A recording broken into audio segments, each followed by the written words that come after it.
성도님들 함께 찬양하는 모습을 봤습니다.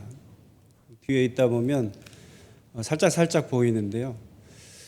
우리 교회 좀 독특한 게 있어요. 우리 전체적으로는 우리 반응들을 잘 안 하시는데 사실. 그런데 우리 교회는 다른 교회와 다르게 어르신들이 반응하세요. 우리 젊으신 분들은 뭐 싸우고 오셨는지 뒤에서 보면 모르겠어요. 그런데 권사님들 또 어르신들이 너무 뜨겁게 찬양하시는 거예요. 옛날 노래든 최신 노래든 상관없이 두 손 들고 막 찬양하는 걸 보고 저는 오늘 되게 깜짝 놀랐어요. 그래서 제가 자주 한 말씀 있잖아요. 우리 교회의 자랑은 찬양단과 성가대라고. 그런데 왜 좋은지 모르겠다고, 이유를 모르겠다 그랬잖아요.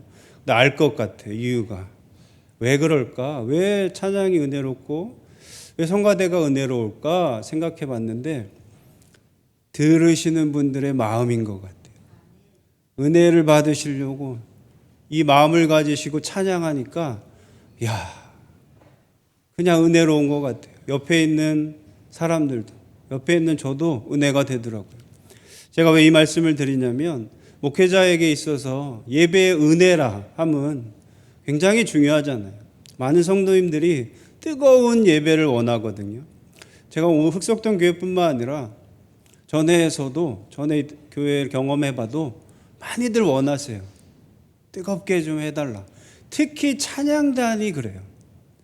저도 부목사 때 다른 교회에서도 찬양단을 이제 같이 예배하고 찬양단과 함께 이걸 인도하고 이랬단 말이에요. 그러면 요구하는 게 많아요. 우리 교회는 좀 뜨거웠으면 좋겠다.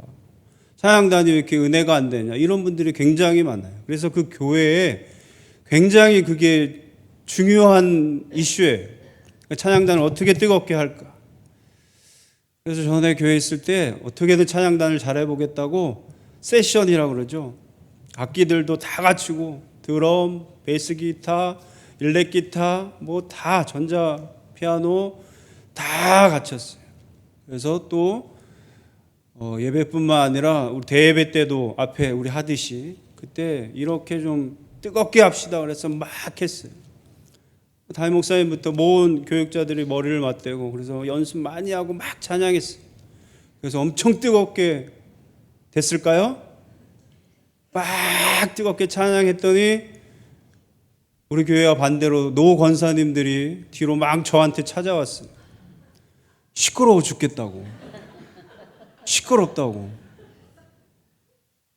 그래서 진짜예요. 도대체 어떻게 해야 되는 거예요? 굉장히 고민했어요. 너무 힘든 거예요. 그래서 그 권사님 또 그렇게 또 한쪽에선 뜨겁기를 바라면서 막 욕을 했어요. 그런데 그쯤에서 저도 그래서 너무 고민이 되는데 중보기도 세미나라는 데를 갔어요.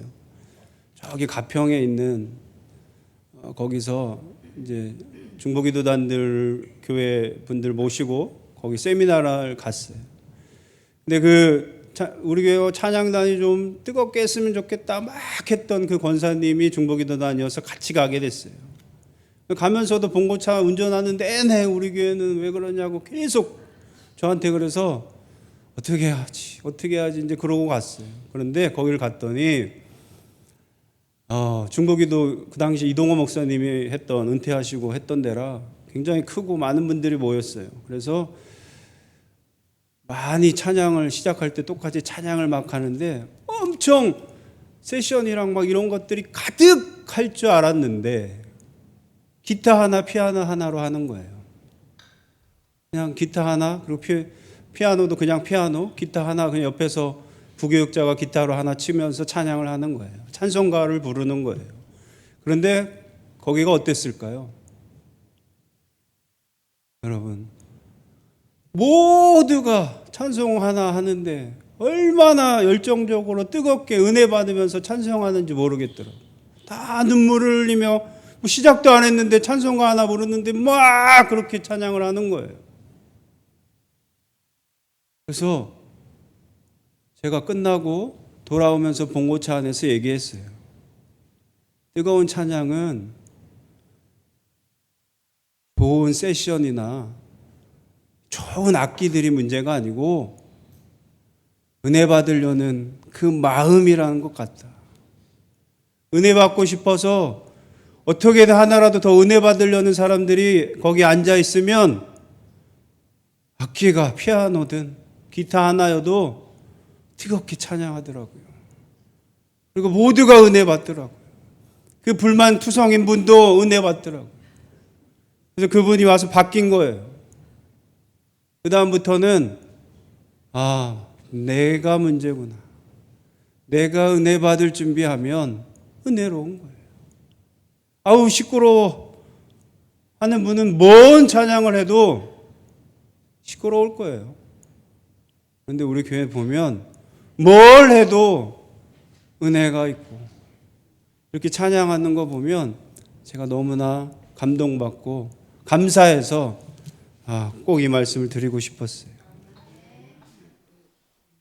이 은혜를 여러분 잊지 마시고 우리 함께 이 마음을 가지고 하나님께 찬양하고 예배하는 저희들이 되기를 간절히 소원합니다.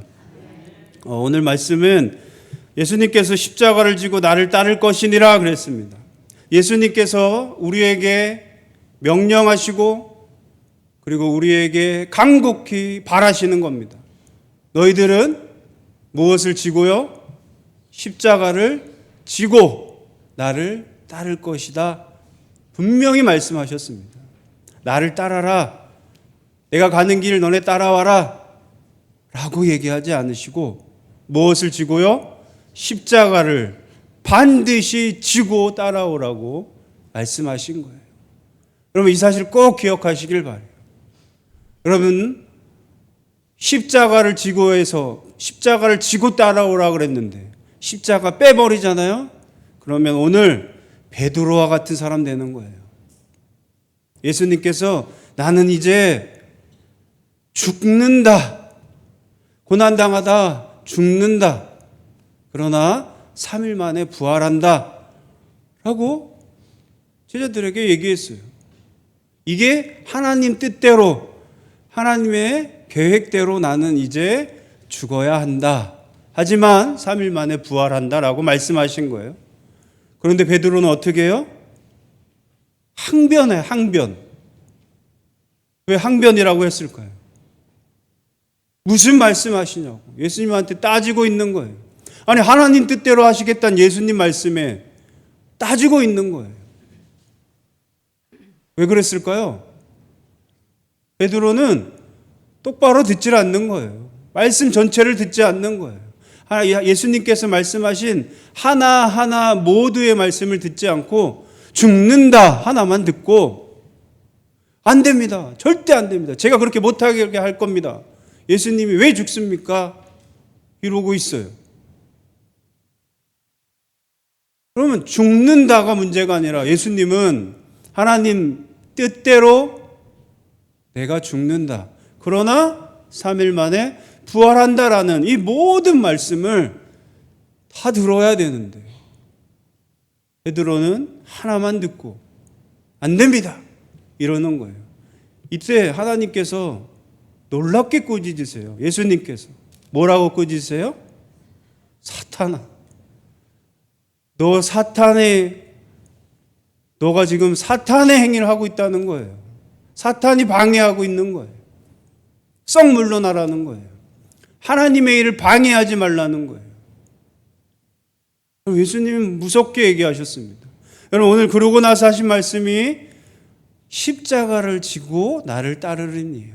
여러분 십자가를 지고를 나를 따르라고 했으니 우리 모두를 이 말씀을 기억해야 돼요. 십자가를 빼먹으면 안 돼요. 그냥 따를래요. 좀 편하게 따를래요. 그냥 갈래요. 이건 베드로랑 똑같은 거예요. 여러분 예수님이 똑같이 얘기하실 거예요. 너가 지금 하나님의 일을 방해하고 악한 사탄의 게임에 넘어갔다라고 얘기하실 거예요. 사랑하는 성도 여러분, 오늘 이 말씀을 통해서 십자가를 지고 내가 예수님의 길을 가야 하는구나를 꼭 기억하시고 십자가를 지고 예수님을 따라가는 저희들이 되기를 간절히 소원합니다. 여러분들 등산 좋아하시나요? 등산? 네, 감사합니다. 저도 엄청 싫어하거든요. 제가 제일 싫어하는 것 중에 하나가 등산인데, 근데 등산을 억지로 또 할 수 없어서 가게 될 때가 있어요. 가게 되면 무슨 생각을 하세요, 여러분들은? 여러 가지 생각하시겠죠. 공포증이 있을 수도 있고. 저는 등산하면 반드시 하는 생각이 있어요. 누가 여기를 처음 갔을까? 여기를 왜 갔을까? 도대체 왜 여기 길을 냈을까? 왜 꼭대기까지 갔을까? 무슨 생각으로 갔을까? 이런 생각을 막 하게 돼요.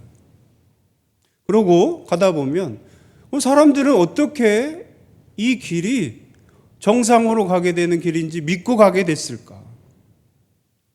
누가 제일 이 앞장서서 정상을 했길래, 그리고 그 길을 냈길래 지금 나도, 가기 싫은 나도 이 길 따라가다 보니 정상에 와 있네, 이런 생각을 할 때가 있어요. 여러분, 우리 인생을 길로 많이 비유하잖아요. 우리가 이 인생이 험할 때도 있고 험탄할 때도 있고 평탄할 때도 있고 여러 가지 삶을 이 길로 표현합니다. 그래서 우리가 마지막 정상이나 목적지에 다다르는 것을 우리가 우리의 삶으로, 길로 비유해서 인생을 얘기하죠. 우리 특별히 믿는 자들의 인생은 바로 이 길입니다. 무슨 길일까요? 예수님의 길이에요. 그러면 정상은, 목적지는 어딜까요?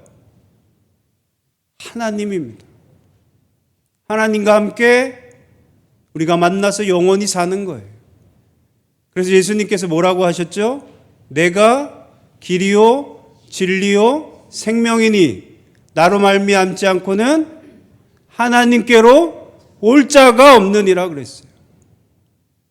그럼 예수님이 길입니다. 누구에게 가는 길이에요? 하나님께로 가게 하는 길이라는 거예요. 그래서 우리가 그 예수의 길을 따라가는 거예요. 하나님 만나러 가는 거예요. 우리의 최종 목적지에는 하나님이 계세요. 하나님과 영원히 사는, 그게 바로 정상이고 목적지라는 거예요. 그 길을 누가 안내하세요? 예수님께서 안내하신다는 거예요. 그리고 나를 따르고 내 길을 따라오면 하나님을 만날 수 있다는 거예요. 그런데 조건이 있어요. 그냥 따르면 안 돼요. 십자가를 지고 따라야 한다는 겁니다. 이게 바로 예수 그리스도께서 알려주신 길이에요. 여러분, 그러므로 우리가 가야 할 길의 안내자가 바로 예수님입니다. 여러분, 그래서 한때 우리가 지금도 유행하는데 내비게이터, 예수님을, 말씀을 내비게이터라 그래요. 내비게이션이 요즘 너무 유명해서 예수님 따라가면, 예수님이 알려주신 대로 가면 거기에 정상에 도착한다는 거예요. 예수님의 말씀 따라가면 우리를 정상으로 안내해 준다는 거예요. 목적지를 하나님으로 두고 그 내비게이션이 예수님이 되신 거예요. 그래서 예수님 따라가는 거예요. 그러면 하나님을 만날 수 있다는 겁니다. 그러니 우리가 그 내비게이션 따라 잘 가야죠. 그러니 우리가 예수님 따라 잘 가야죠. 그럼 예수님 따라가는 게 뭐냐? 바로 십자가를 지고 가는 겁니다. 그럼 십자가를 지지 않고 가는 건 뭐냐? 이탈하는 거예요. 잘못된 길로 가는 거예요. 딴 길로 가는 거예요. 그러면 목적지에 갈 수 없는 겁니다. 하나님을 만날 수 없는 겁니다. 하나님이 없는 곳으로 우리가 가게 된다는 거예요. 여러분, 그런 경험들 해봤을 거예요. 운전하시는 분들은 내비게이션 따라가다가 내비게이션 오른쪽 가라는데 아유 내가 좀 안다고 내가 아는 대로 가야지 했다가 이상한 데 엉뚱한 데로 갈 때가 있을 거예요. 저는 실제로 경험했어요. 예전에 수원에 있을 때 장인어르신이 아프셔가지고 양평에서 몸을 추스리실 때가 있었어요. 요양하실 때가 있었어요. 그래서 제 아내랑 차를 타고 수원에서 양평까지 막 갔어요. 한 100km가 넘게 내비게이션에 딱 걸리더라고요. 열심히 왔어요. 이제 한 10km 정도 남았어요. 양평을 가려다 보면 수원에서부터 쭉 오다 보면 하남으로 빠지는 데가 있습니다. 그쪽으로 가야 양평으로 가요. 혹시 여러분도 경험하셨는지 모르겠어요. 그 하남으로 빠지는 데에서 못 빠지잖아요. 제가 가다가 내비게이션을 안 보고 못 빠지고 딱 직진을 해버린 거예요. 그랬더니요, 10몇 킬로 남았던 내비게이션이 딱 빠지는 순간 110몇 킬로가 남은 거예요. 진짜예요. 제 아내랑 깜짝 놀랐어요. 100몇 킬로를 왔는데 한번 잘못 빠졌더니 다시 100몇 킬로가 남은 거예요. 거짓말인 줄 알았어요. 진짜예요. 다시 100몇 킬로를 돌아가지고 뺑뺑 돌아서 간 적이 있어요. 여러분, 내가 내비게이션을 잘못 들어서 목적지에까지 가는데 험탄하고 잘못된 길로 빠질 수 있다는 거예요. 바로 우리가 예수님의 그 십자가의 길을 제대로 가지 않으면 여러분, 하나님을 만나러 가는 그 길이 갑자기 멀어지고 갑자기 하나님이 계시지 않는 곳으로 빠질 수 있음을 우리가 꼭 기억해야 돼요. 여러분, 예수님께서는 십자가를 지고 따르라고 했습니다. 여러분들이 십자가를 지고 지금 가고 계십니까? 십자가가 얼마나 중요합니까? 그런데 우리 믿는 자들이나 우리 세상 사람들은 십자가를 지고 가랬더니 십자가를 지고 가진 않고 그냥 목걸이로 차고 귀걸이로 차고 요즘 문신으로 하고 세워두고 걸어두면 되는 줄 알아요. 그거는 십자가를 지고 가는 게 아닙니다. 십자가를 지고 가는 건 예수님이 하신 것처럼, 여러분, 오늘 말씀에 뭐라고 하세요? 생명을 버리는 것이, 목숨을 버리는 것이 십자가를 지고 가라는 거예요. 하나님을 위해서, 하나님 만나기 위해서 내 생명 다해 가는 것이 십자가를 지고 가는 것입니다. 그런데 그게 아니라 그냥 내가 원하는 대로, 베드로가 얘기한 것처럼 내가 듣고 싶은 것대로, 내가 하고 싶은 것대로, 내 편한 대로, 내 마음대로 지금 예수님을 따라가면 그것은 십자가를 지는 것이 아니라 십자가를 목에 걸고 귀걸이를 걸고, 여러분, 그런 것밖에 못하고 있는 것을 꼭 기억하시기를 간절히 바랍니다. 내가 질 십자가는 예수님이 가신 그 길이고 예수님이 지신 그 십자가임을 여러분은 꼭 기억하시기를 간절히 소원합니다.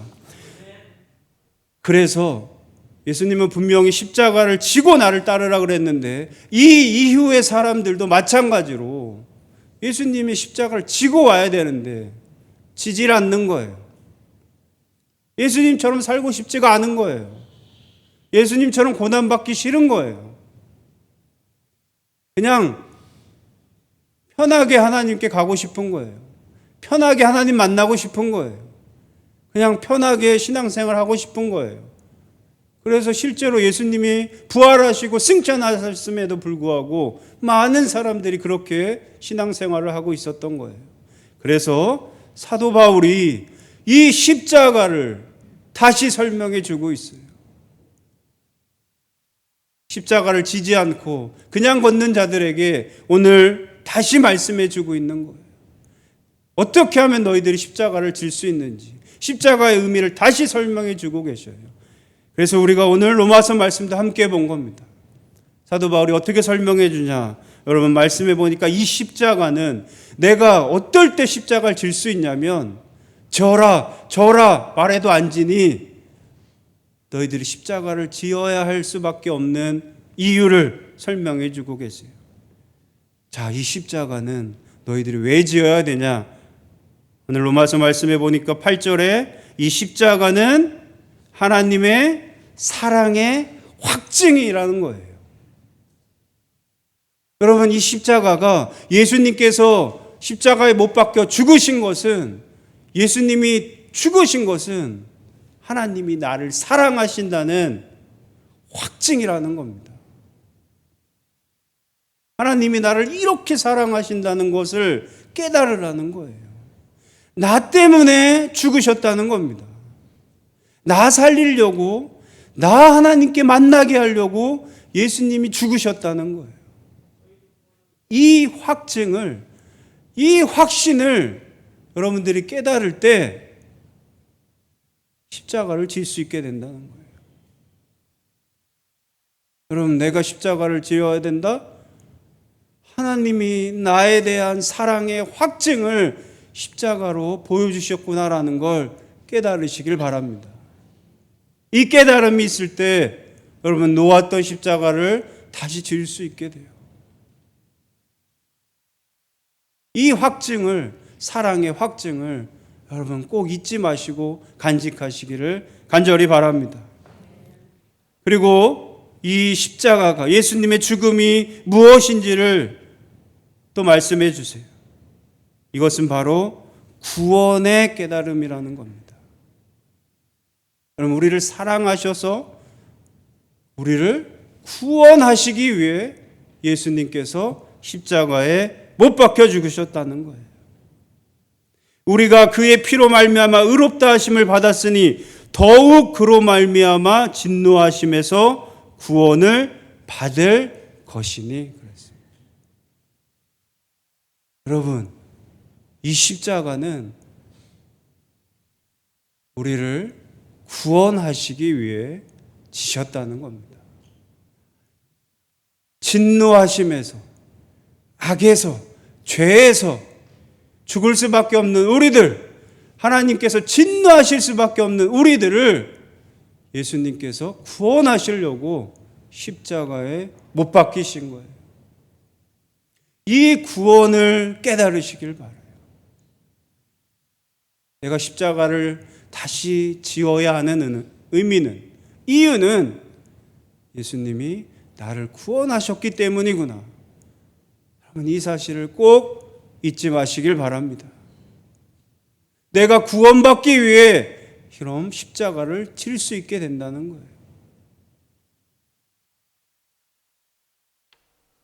세 번째로 십자가를 지신 이유를 설명하는데요. 이것은 바로 하나님과의 화목을 위해서입니다. 하나님과의 화목. 그게 뭐예요?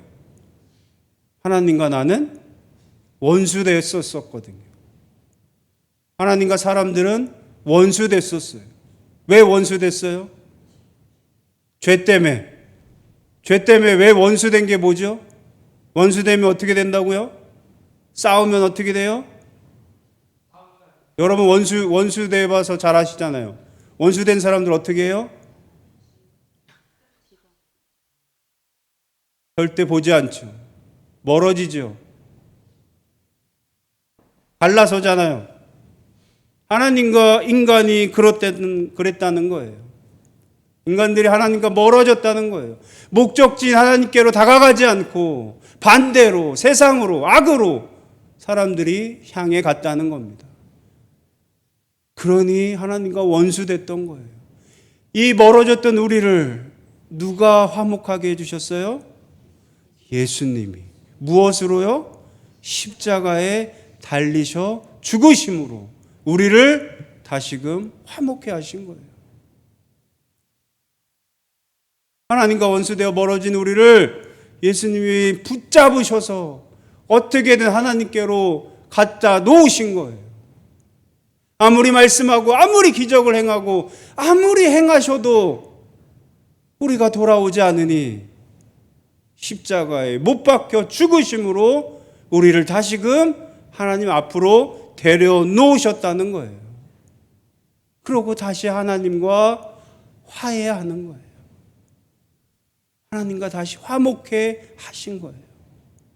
여러분, 이 사실을 기억하셔야 우리도 십자가를 질 수 있다는 겁니다. 하나님과 멀어져 죄와 같이 죄로 가까이 있었던 우리를 예수 그리스도의 십자가로 말미암아 하나님께로 가까이 하신 이 예수 그리스도의 십자가를 여러분 기억하셔서 깨달으셔서 우리도 그 십자가를 질 수 있기를 간절히 소원합니다.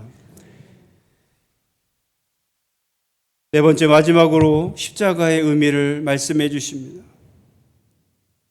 이 십자가는 우리가 즐거우라고 지신 거예요. 결론은 하나님으로 말미암아 하나님 만나서 즐거우라고 지셨어요. 우리 11절 말씀해 보니까 우리로 화목하게 하신 우리 주 예수 그리스도로 말미암아 하나님 안에서 또한 즐거워하느니라 그랬습니다. 여러분 십자가의 길은 고난의 길이고 죽음의 길이고 고통의 길이고 어려운 길이지만 우리가 목적지 가서 하나님 만나면 정상에 도달해서 하나님 만나면 우리는 어떻게 됩니까? 예수 안에서 하나님 만나서 즐겁게 살 수 있는 거예요. 영원토록 행복하게 살 수 있게 된다는 겁니다. 이것이 바로 십자가의 의미라는 거예요. 우리가 즐겁기를 하나님이 바라시는 거예요. 우리가 행복하고 감사하게 살기를 예수 그리스도께서 바라신 거예요. 그래서 십자가에 못 박혀 죽으신 겁니다. 그러면 이 사실을 깨달아야 우리가 십자가를 질 수 있다는 겁니다. 예수님께서는 십자가를 지고 나를 따르라 그랬는데 십자가를 지지 않으니 이렇게 설명해 주신 거예요. 여러분들이 지금 십자가를 지지 않고 내 편한 대로 내 마음대로 신앙생활하고 내 뜻대로 지금 예수님을 따른다고 살고 있다면 이 십자가의 의미를 다시 기억하시길 바라요.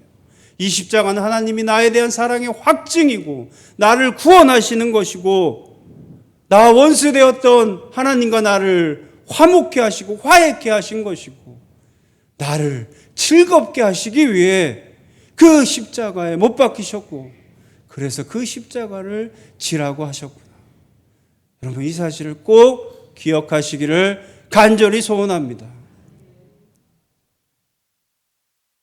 여러분 그러면 예수님께서 어떻게 하신다고 했냐면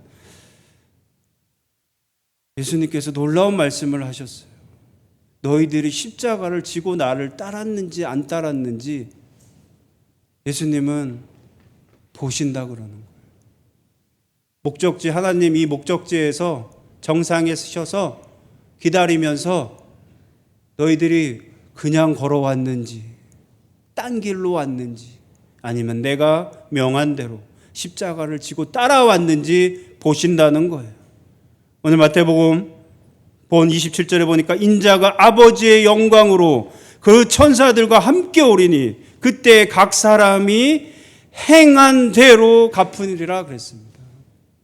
예수님은 행한 대로 갚으신다는 거예요. 십자가를 졌는지 안 졌는지에 따라 갚으신다는 거예요. 이게 놀라운 말씀인 거예요. 이 사실을 기억한다면 우리가 어찌 그대로 신앙생활합니까? 어찌 내 마음대로 신앙생활합니까?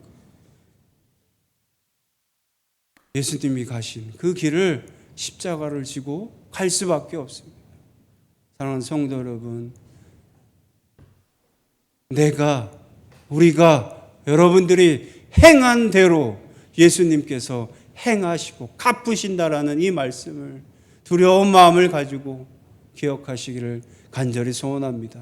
그래서 이제부터는 여러분 십자가를 지고 예수님의 길을 따라가는 저와 여러분들 되기를 간절히 소원합니다. 우리 인생은 한 발짝 한 발짝 하나님 앞으로 걸어가는 길입니다.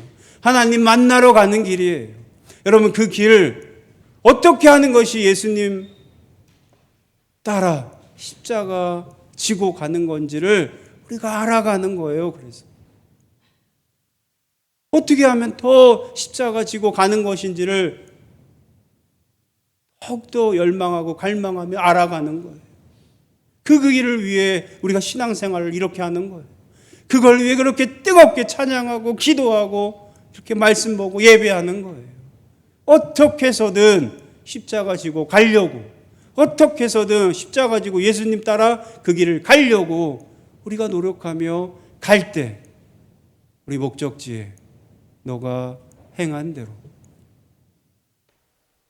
봐주시겠다는 그 예수님과 하나님과 만나서 우리가 영원히 즐겁게 행복하게 살 수 있는 겁니다. 여러분, 이 사실을 꼭 기억하고 그냥 가지 마시고 십자가를 지고 예수님을 따라 걸어가는 저와 여러분들 되시기를 간절히 소원합니다. 이 말씀을 기억하시고 우리 하나님께 찬양하고 결단하겠습니다.